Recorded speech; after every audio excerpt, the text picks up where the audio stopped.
Please welcome to the stage Netflix co-founder and CEO Reed Hastings and his interviewer tonight, Francine Stock of BBC's Radio 4.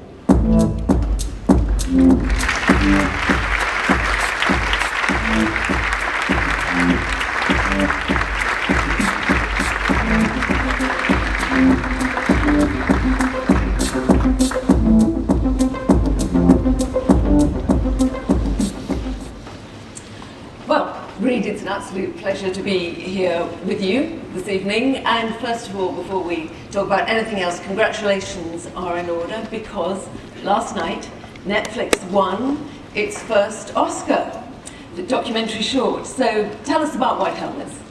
Thank you. Yeah, we were thrilled to be supporting White Helmets. It's a short documentary about Syria and about the rescue workers there, the same group, White Helmets, that won the Nobel Peace Prize. Have you seen the...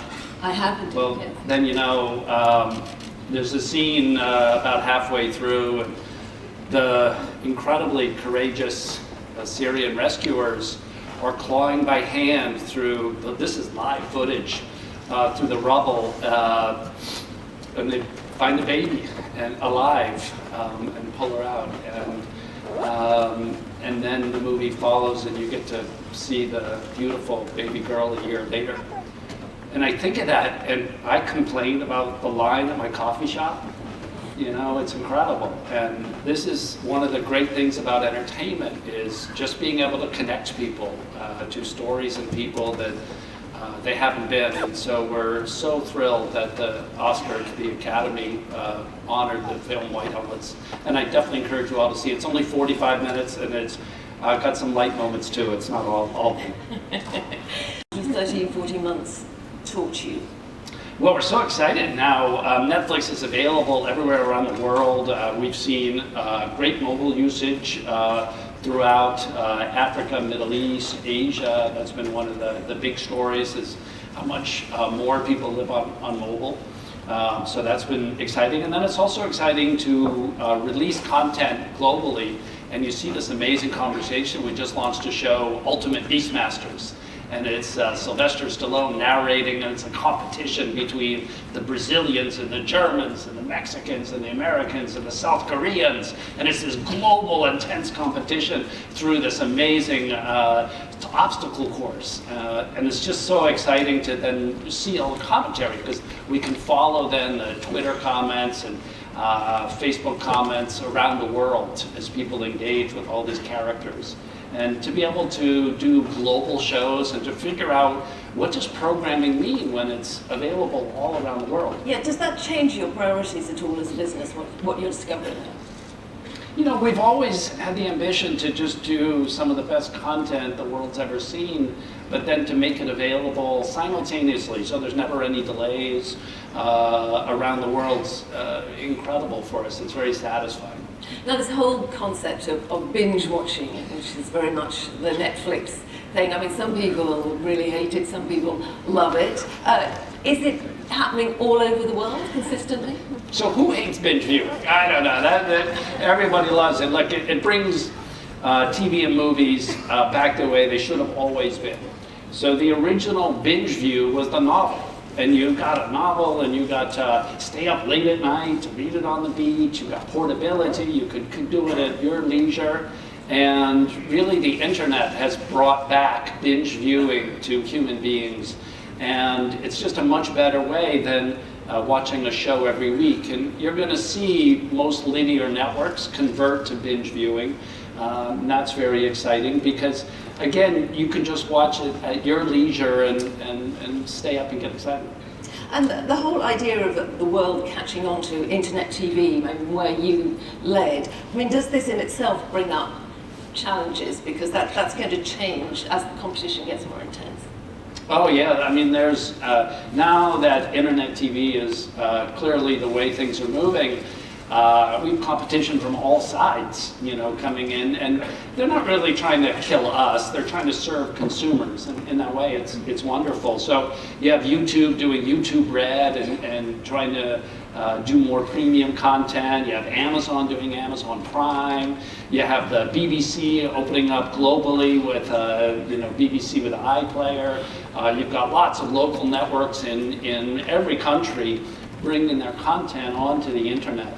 And again, it makes perfect sense. I mean, 10 or 20 years from now, all the video you view is going to be on the internet. And one slice of that will be from Netflix. And so we're really excited to be at the forefront of all of that.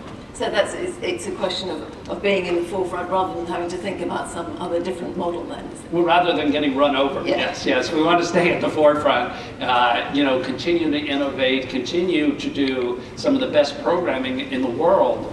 We have a very controversial show coming out in about 6 weeks, 13 Reasons Why. And it's a well-known book. It's taught in German public schools. It's known around the world. But it's the 13-year-old girl who commits suicide. And she's writing the 13 reasons why she does. And it'll be very controversial because it deals honestly with suicide. And it's, there's some light moments too, but it's a very hard show. But the importance of sort of stimulating and bringing out into the open the conversation around teens and suicide are very important. And so, so we have just so much that we want to share with the world. Well, since we are here at MWC, it would seem sensible to talk about networking and to talk about mobile. Sure. So, unlike the national TV networks, you are dependent on having quality internet to deliver quality product, aren't you? So what are you doing to ensure that Netflix subscribers get the same kind of product, whether they get as good an experience in India as South Korea, say?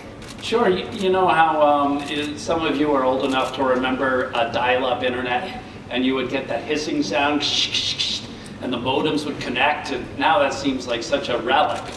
Well, that's what we want to make buffering. When you start to watch a video and it starts to buffer, like you get at MWC a lot, we're going to see someday that is just, that you lived with that. Why didn't it always start? And we're investing very heavily at many levels on the network servers, on the interconnects with different ISPs around the world, on the codec side, so that the experience on mobile and laptop on the TV is just instant. There's no delay, and then that really changes your relationship with the service. And that's to do with adapting to the various services in the various countries.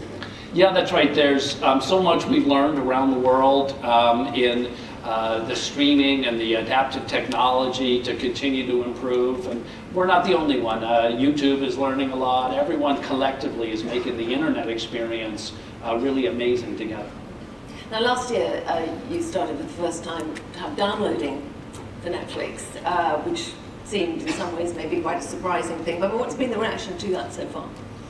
Yeah, well, we're big believers in streaming and the internet, but sometimes you're out of range, you're on a subway, you're somewhere where either mobile bandwidth is very expensive, and so downloading's great. The airplane's another scenario for all of you, where it's great just to download some shows and watch them on the plane. And mobile is, the great thing about mobile is you can see it. The not so great thing is you've often got some kind of data roof on top and you run up against that. I mean, what can Netflix do to get around that or to deal with that? Again, in the early days of the internet, there's things that we don't all love, and that's things like data caps. And what we're going to see is, I think, a number of companies are pioneering new ways of offering services to the consumers where it's unlimited video data, but it's limited to, say, 1 megabit speed. So it's a lower speed, but you get unlimited data at that. And that turns out to be very efficient on the networks so that an operator can offer unlimited viewing. And what we've done is invest in the codecs, the video encoders, so that at a 0.5 megabit you get incredible picture quality on a 4 and 5 inch screen. Now we're down in some cases to 300 kilobits, and we're hoping someday to be able to get to 200 kilobits for an amazing picture.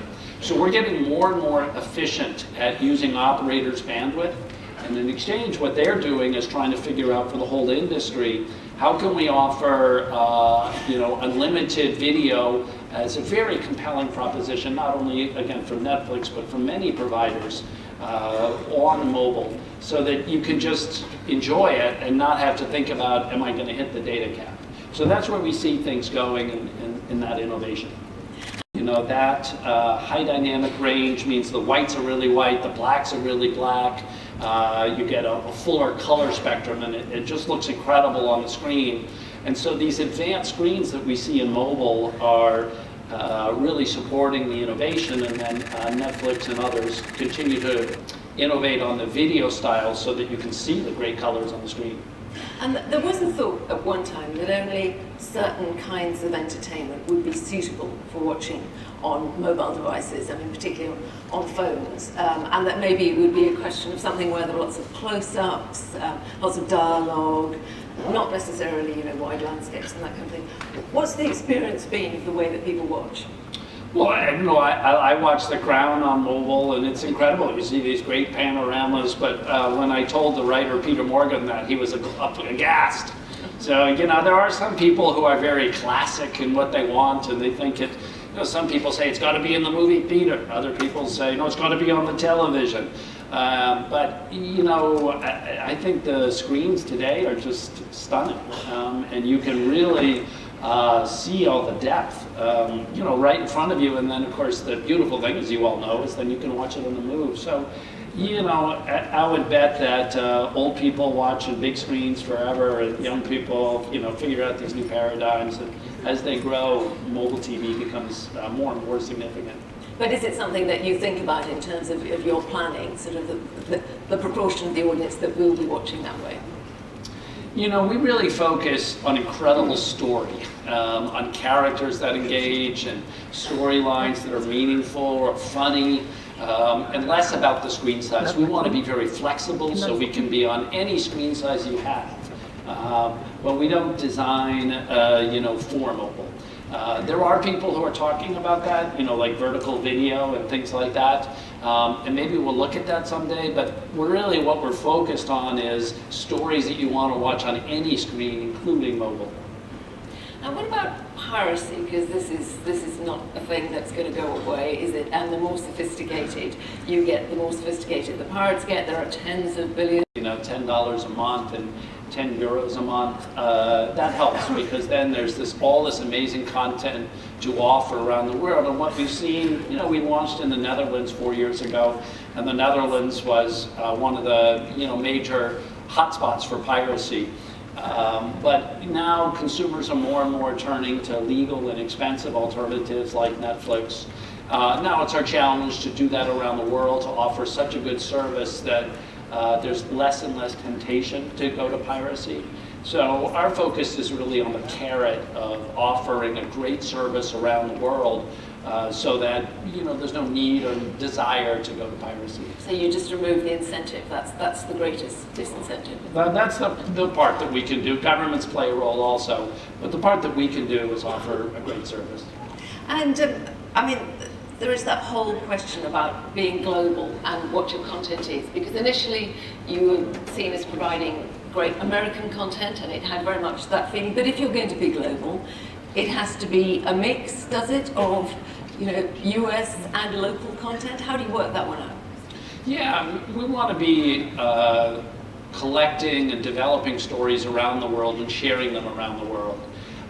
So we have a show here in Spain, Cable Girls, that's coming out this summer. That's a 1920s period piece of the original women hired on telephone switchboards. And then it's both a kind of soap opera of their lives and about the first professional women here in Spain. So we're really optimistic about that. We have a science fiction story that we're filming in Germany, Dark. Of course, we have The Crown in the UK. We have a great show, 3%, that some of you hopefully have seen, out of Brazil. So, you know, really we're developing all around the world, and those stories do well. I mean, 3%'s done incredibly well for us in the US and Germany and many different markets. And that's what we're hopeful for, is to give local producers a global audience to entertain. And along with that, there is a commitment then, is there, to make drama not in the English language? Yeah, The Cable Girls that I was describing is in Spanish. I mean, many of you have seen Narcos. It's, you know, kind of half Spanish, half English. There's, of course, The Crown, which has that kind of funny English that the British use. But, I mean, that doesn't provide a sort of content challenge for you in terms of the global distribution. No, it does. It's quite challenging. I mean, we spent the first couple of years with mostly Hollywood content, and now we're rapidly expanding and developing relationships with Turkish television producers, with Korean producers, Japanese, all over the world, all through Europe. So that part is rapidly expanding, and what's happening is as our membership grows, we're coming up on 100 million members around the world. About half of that's international. Then that gives us a bigger platform that becomes more attractive. So if you're, you know, a really good filmmaker in Spain or in Italy, you're really excited about Netflix because it can get global reach for your film. Yeah, and do you see that? I mean, you're talking about filmmakers, there's always that thing about this distinction between feature films and series and all. I mean, for you, do you see that becoming a less distinct line as time goes by, that it's all content, you know, whatever format it comes in?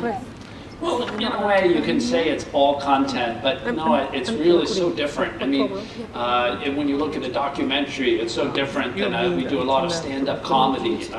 We have Dave Chappelle coming back to television, you know, for the first time in more than a decade to do stand-up specials on